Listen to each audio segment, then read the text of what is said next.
réellement.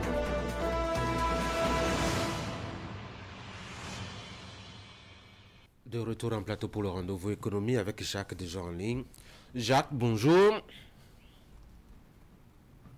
Ce matin, dans la rubrique économie, on va parler de la zone industrielle de Glodibé, la GDIZ, qui vient d'obtenir, vous le dites, une récompense internationale. Oui, Tanguy, la zone industrielle de Glodibé vient d'être désignée meilleure zone industrielle d'Afrique, puis décernée lors des Global Free Zone of the Year et des zones franches mondiales de l'année décernée par le magazine FDI du Financial Times, une publication du ministère en anglais consacrée à l'actualité et aux investissements directs étrangers. La GDZ, s'impose donc désormais comme un acteur majeur de l'industrialisation sur le continent. Ce n'est pas tout. Le fleuron de l'industrie béninoise va aussi à la conquête du monde, puisque dans ce même classement, la zone industrielle de l'OJB se retrouve dans le top 10 mondial en occupant le 7e rang devant des industries telles que Zone America en Uruguay, Industrial Park Development Corporation en Éthiopie et Dubai Commerce City aux Émirats Arabes Unis. Le classement est dominé par ZPE Sierra au Brésil. Autre distinction notable, une mention notable a été attribuée à la GDZ pour sa contribution significative au développement économique et social du pays. Une bonne mention, peut-on dire. Alors Jacques, quels sont les facteurs qui ont conduit justement à ce classement honorifique? Oui, cette triple distinction est tout sauf le fruit du hasard. Depuis sa création en février 2020, la GDZ s'est résolument tournée vers la transformation des matières premières, la création de variabilité en valorisant des matières telles que le coton, le canne ou encore le soja. La GDZ favorise l'émergence d'un tissu industriel robuste et compétitif.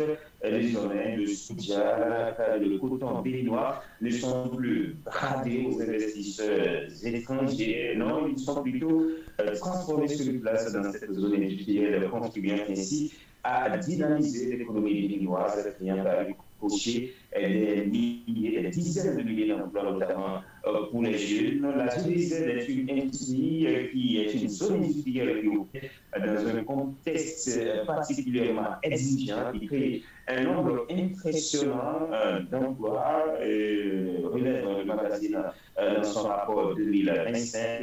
Voilà autant de raisons, autant j'ai dit de critères qui ont permis d'atteindre cette position, un classement qui en réalité ne doit surprendre personne, puisqu'il suffit de faire un tour sur ces œuvres industrielles pour s'assurer, mesurer l'immensité de ce qui se fait. La GDZ Tanguy, c'est 16 km² de superficie dans l'arrondissement de Glodibé, commune d'Arabie-Canada, département de l'Atlantique.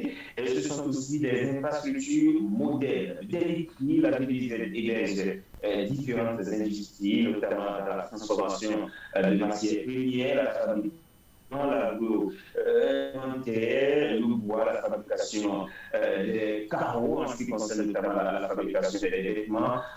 La GDZ va désormais à la conquête des marchés tels que le marché américain, le marché français, où on a déjà exporté pas mal de tissus, de vêtements, des hybrides. Bref, ces classements au plan africain et mondial sont amplement mérités. C'est tout sauf le plus du hasard. C'est vrai qu'au plan interne, cela fait incident parce que les agriculteurs ne sont pas totalement d'accord qu'on ne les permet pas de vendre les matières premières, le soja, la canne, le coton sur le marché qu'ils souhaitent, mais ce sont des sacrifices à faire dès le début pour permettre à ce production en une industrie qui est l'assise gage du développement économique de notre pays.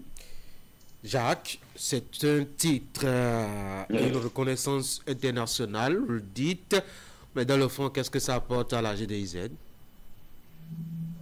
Oui, et c'est